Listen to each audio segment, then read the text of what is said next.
Welcome to Fireside Giants. My name is Alex with my co-host here, Anthony Rivardo. My friends, we have a preseason game on Sunday. We got a lot to talk about. Practice today was more of a walkthrough, but a couple injury updates here and there. Who's going to be playing? What did Joe Judge have to say about the starters getting on the field this weekend? How much time are they going to be on the field? And what should we expect to see? Before we dive into all this good stuff, Anthony, how you doing today? Do good. I'm still getting excited for this final preseason game, the preseason finale on Sunday. It's going to be a good one. I think we're doing a pregame live stream on the YouTube channel. That's going to be a lot of fun. Missed doing those with the fans. I mean, last season, during the tail end of the regular season, those got really fun and exciting. So looking forward to doing that on Sunday, getting back into the swing of things. And of course, seeing some of the starters play on Sunday. I'm excited for that. I think that one player that I'm keeping a really close eye on, I think most of you probably know this, is Matt Peart. I think that he has to have a really good preseason finale in order to solidify his place as a starter on the offensive line, considering that Nate Solder is playing pretty well right behind him. So excited to see all of the starters get together and get on the field on Sunday. Of course, I want to see how Daniel Jones plays. All eyes are on him this year. That's the main storyline for the Giants going into the regular season generally, is just, will Daniel Jones solidify his spot as the franchise quarterback? Don't know, but we'll see, and I'm excited to find out the answer to that question. Yeah, and like you said, that right tackle spot, Matt Peart, Nate Solder, that's a position battle that we all estimated would happen this offseason. And I think it's really starting to boil. And now this last preseason, sorry, excuse me, this last preseason game, those wheat things really hit me in the throat out of nowhere. But I will say that I think that this preseason game is going to offer us a great opportunity to see Matt Peart hopefully kind of take a step forward. Those back injuries can linger. He's had it for a couple months now, still working through it, fighting the pain, probably doing a lot of rehab on the side, but also getting live reps, which is a really good sign. Nate Solder has had a good camp. He's easing into things. He had some action during joint practices, but I will say, it's not an established position yet. There is a position battle ongoing there. We will see what happens. This preseason game is going to tell us a lot about how the Giants feel on the starting offensive line. And somebody actually hit me up on Twitter today and said, why don't we trade for somebody? Why don't we use one of those third round picks that we got, or an extra pick? We have so many selections next year. Why don't we trade for somebody? And my response was essentially this: the Giants want to roll into the season with their current group. They want to have Andrew Thomas at left tackle. They want to have Shane Lemieux at left guard, Nick Gates at center, Will Hernandez at right guard, and we'll see about right tackle Peart or Solder. They want to test that out, but they do have the draft capital and they do have the trade deadline to go out and say, you know what? It's just not cutting it for us. Let's go out and trade for somebody. Let's go find a veteran who can plug this gap, this hole, for the time being. And I think that's absolutely a possibility. I would not rule that out. Mid-season offensive line acquisition would probably do the Giants wonders. If they're staring at playoffs in the face, they need a little bit extra bump, but the offensive line is in shambles, or they have a weakness at one point, or they have an injury that arises. I would not rule out the potential for a trade, Anthony. Are you in the same boat? Do you think that might be a good idea if things kind of bubble to a point where you have no choice? Do you think it's worth making that move? Yeah, I mean, of course, the Giants gave themselves a lot of flexibility with their draft capital. They acquired so much of it for next year's draft. I think ideally they don't want to ship any of those picks off for players. I think they want to draft probably with all of those picks, or maybe use them during the draft to trade up for any players. I think that's ultimately what the Giants have in mind with next year's draft. That's looking really far down the road. But of course, there is the possibility that we get midseason, maybe an injury happens, something serious happens, and the Giants are pushing for a playoff spot. They look like they can contend, right?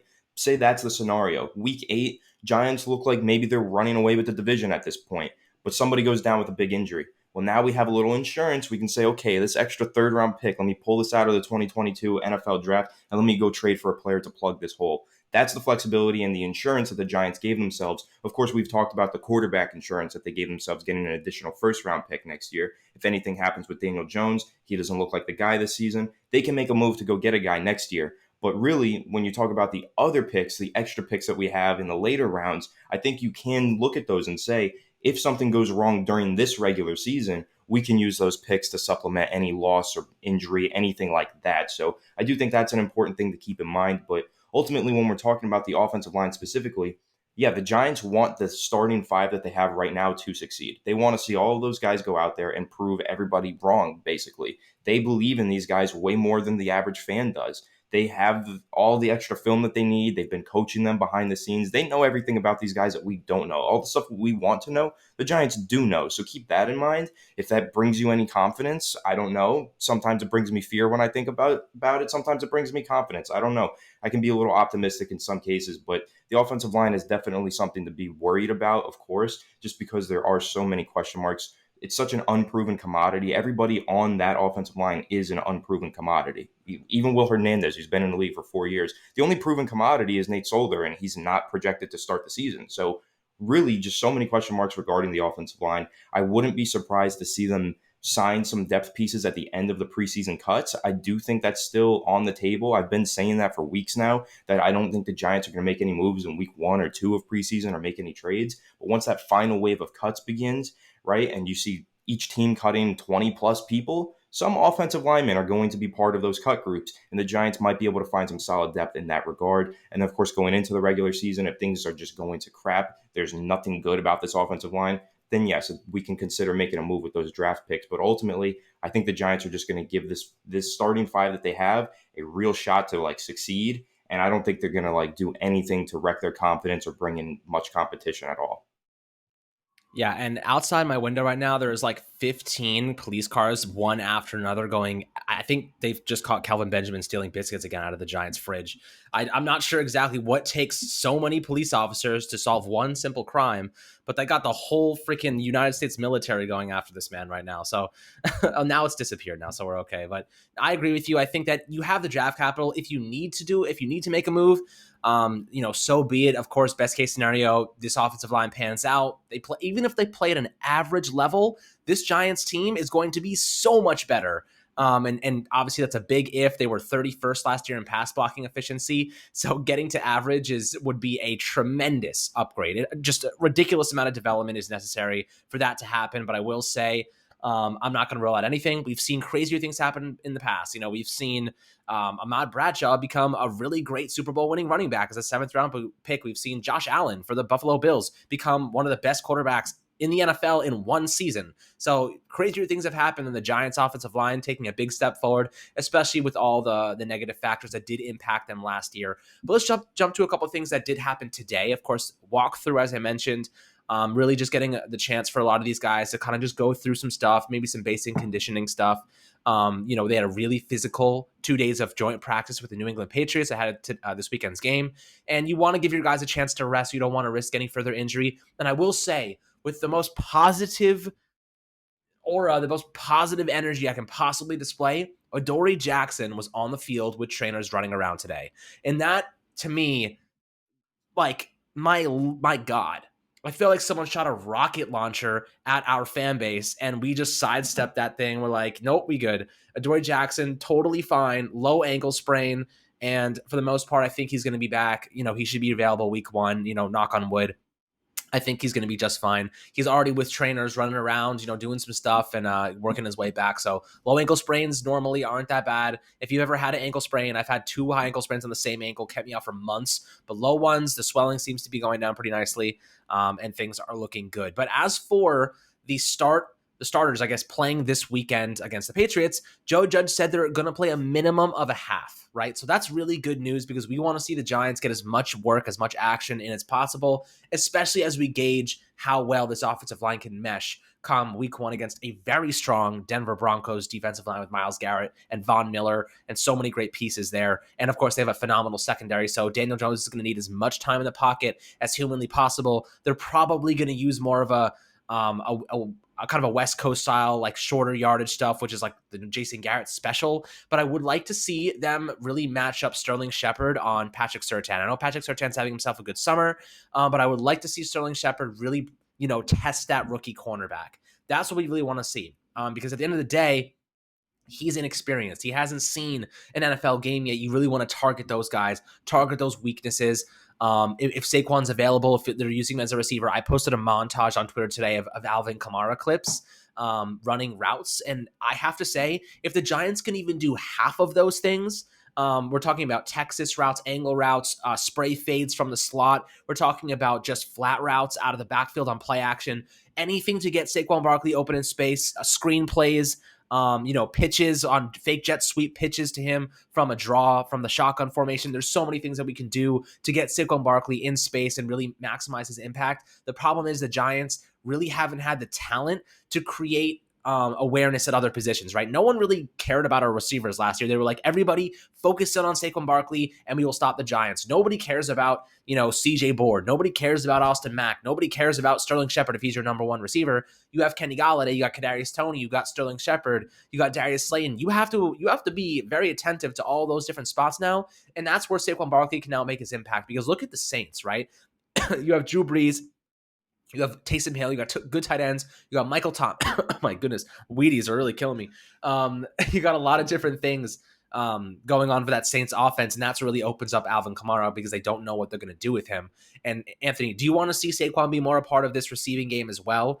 Because I know if they can just even copycat those Saints plays to maximize his receiving ability, we're going to see Saquon Barkley take it to the next level. And I will say this, a lot of people say you don't draft a running back early, and I 100% agree with you, but if you're getting the value out of Saquon as a receiver too, it at least smooths it over a little bit. You can't just use a player like that as a running back. You need to get him involved in the receiving game. The Giants have done such a poor job of doing that. Yes, his first year he had over 700 yards and 4 scores, but mainly because he was just being checked down by Eli Manning every freaking play. At the end of the day, half of those, he had 121 targets. He caught 91 of them.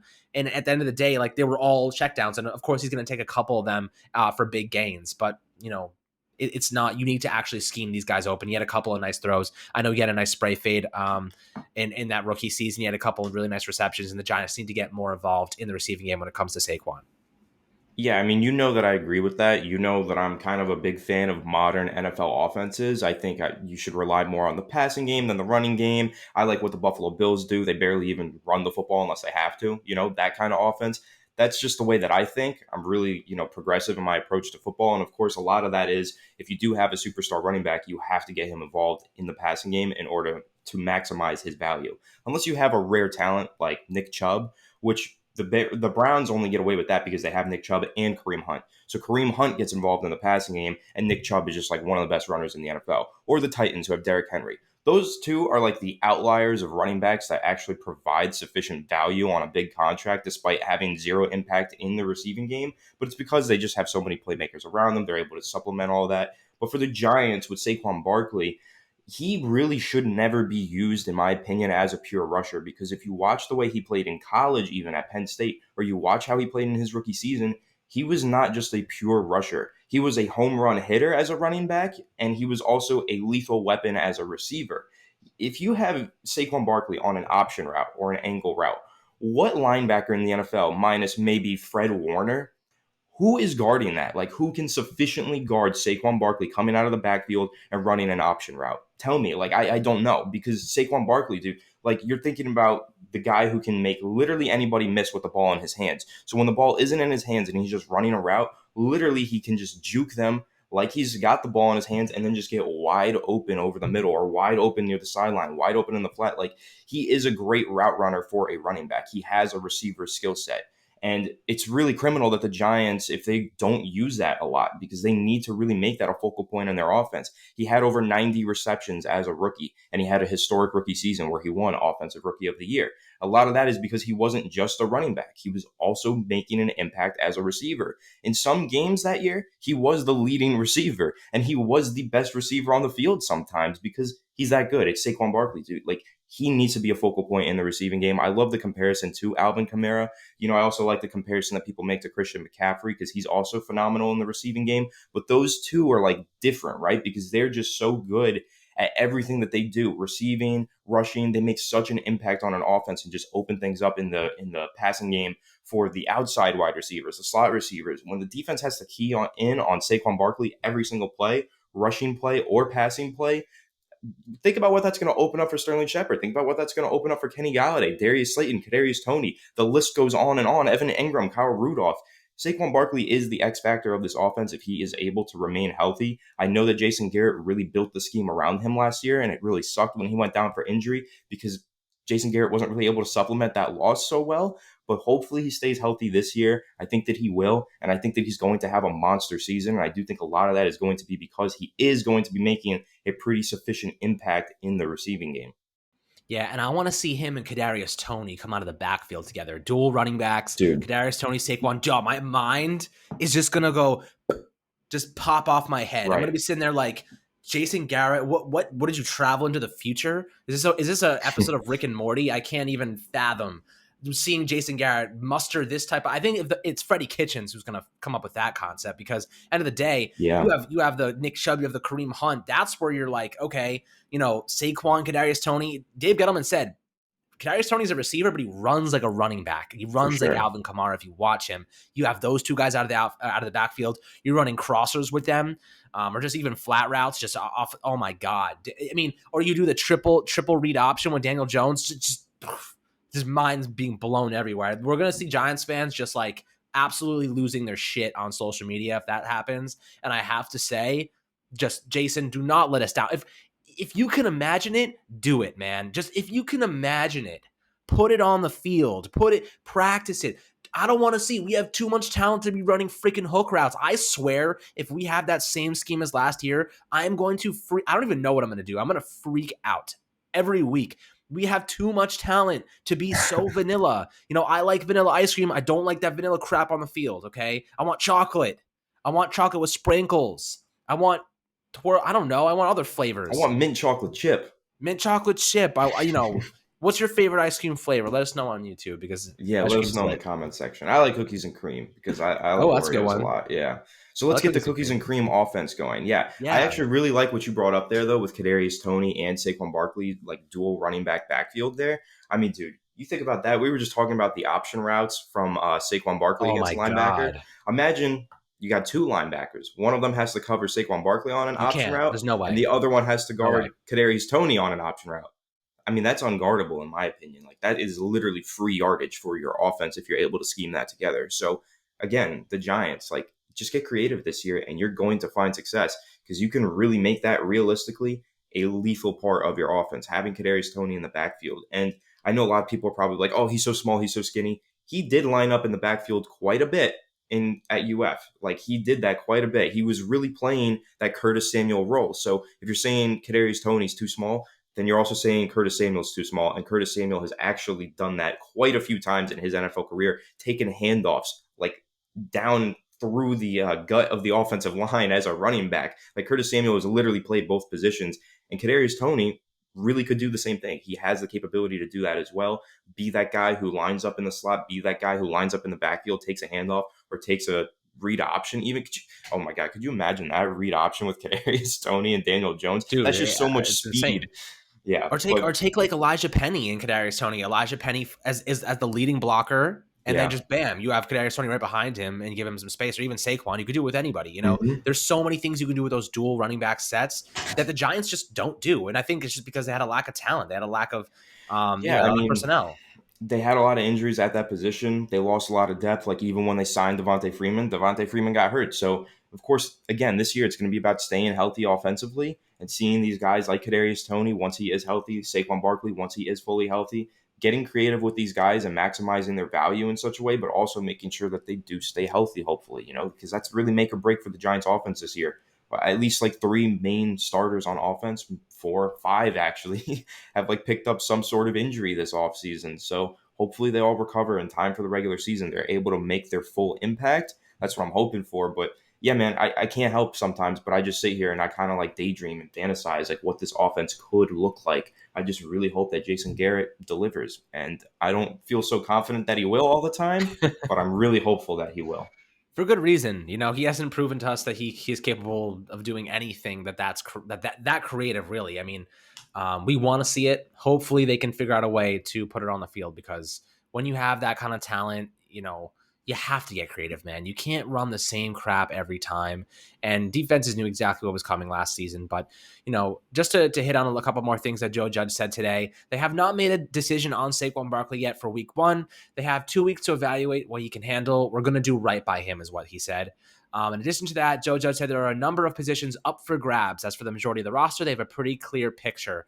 So that there'll be a couple of positions here: wide receiver, maybe back end of the secondary, outside linebacker, a couple of spots that are still up for grabs. Joe Judge said Adoree Jackson is working with trainers today, and that one of my favorite players, Rodarius Williams, has done enough in training camp to show he can develop into a good player, which to me, in my opinion, is pretty much a guarantee he's going to be on the roster. As far as I'm concerned, he looked better than a lot of our defensive talent on the back end of the roster, so I think he's going to make this team, and he's really going to take a step forward here. And then when he said about Kadarius Toney and Anthony, let me know what you think about this. He said, we've got to consider everything when they asked him, what we're expecting to see from Kadarius Toney. What do you think about that? I mean, I don't know. What exactly can I make of that? We've I got don't to know. It's expect so vague. everything. Is he playing on Sunday, or did they already rule I him highly out? doubt it. He's still been Yeah. working, he's still been working with on the side. I don't really think Yeah, he's been I doing highly much. doubt that he plays, but I know that they said Kenny Galladay's not playing. They said Saquon's not playing. They said that Kadarius Toney, Adoree Jackson, Austin Mack, Josh Jackson, those guys are still in the rehab group on the sideline, is what I'm reading. Kadarius Toney has been taking some punt returning snaps, where he's with the group of punt returners, but he's not participating. And Art Stapleton says his guess of what is holding Toney back right now is the lingering COVID issues rather than a soft tissue tweak. So I don't know, man. Kadarius Toney, I don't know what's going on with him. I really wish that we could get some clarification from the Giants coaching staff or front office or something, but we're just not going to. I hope that he's able to suit up at least a little bit on Sunday, but at this point, he's not even returning punts in practice. He's not even fielding a punt. So I can't imagine that he actually is going to suit up on Sunday. Hopefully, we do see him for the start of the regular season, but even at this point, like, I'm not even sure if that's a possibility right now, if he's going to play in week one.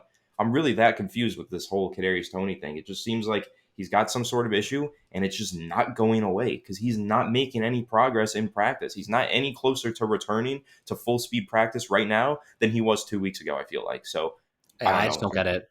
I don't either. I really wish that we could get some clarification. Hopefully we do by Sunday, but yeah, I think you can pretty much confidently say you're not going to see him suit up in the final preseason game. Yeah, that's I'm pretty much assuming the same thing. But at the same time, with how Kyle Rudolph just like came off the pup list out of nowhere, you never know. You really don't know.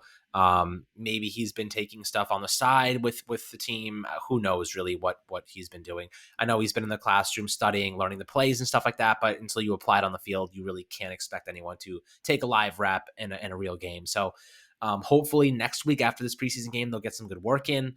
I think as long as he gets those plays in during practice and he gets the familiarity, he should be fine in a regular season game. Maybe just a couple design plays for him. You don't have to get him like fully involved. Just have him on the field for like 5 to 10 plays just to get him acclimated. And then you're okay. You can move forward feeling comfortable that he at least has some experience. But who knows? That was a really vague response from Joe Judge. The Giants have been extremely vague on injuries this year. Nobody really knows when Kenny Golladay will be back. He seems to be doing okay, running and doing everything necessary to make this comeback for week one. But at the very least, it's going to be kind of strange. Week one could just end up being a snap count for like Kadarius Toney, Kyle Rudolph, Saquon, and Kenny Golladay, which is definitely not ideal. But hopefully, as they ramp up, they'll look better and they'll get more reps going. So, as for today, that's pretty much like the gist of it. They really was a walkthrough. They're really just training, like kind of just conditioning and doing some basic stuff this week for the rest of the week for the most part until Sunday. One interesting thing, Dexter Lawrence and backup right tackle Jake Burton got into a fight during the walkthrough. Teammates broke it up. Dude, I have no idea what that means, but who would ever want to fight Dexter I Lawrence? don't know, You but have to be why? out of your damn mind to It want was to a fight Dexter walkthrough. Like, Lawrence. what could you have possibly said? Jake Burton got his ass whooped against the Patriots. I saw a clip of him getting beat Yeah, I inside. saw that. My God, it was like he was trying to do an airbender move. I don't even know what he was thinking. It was disastrous.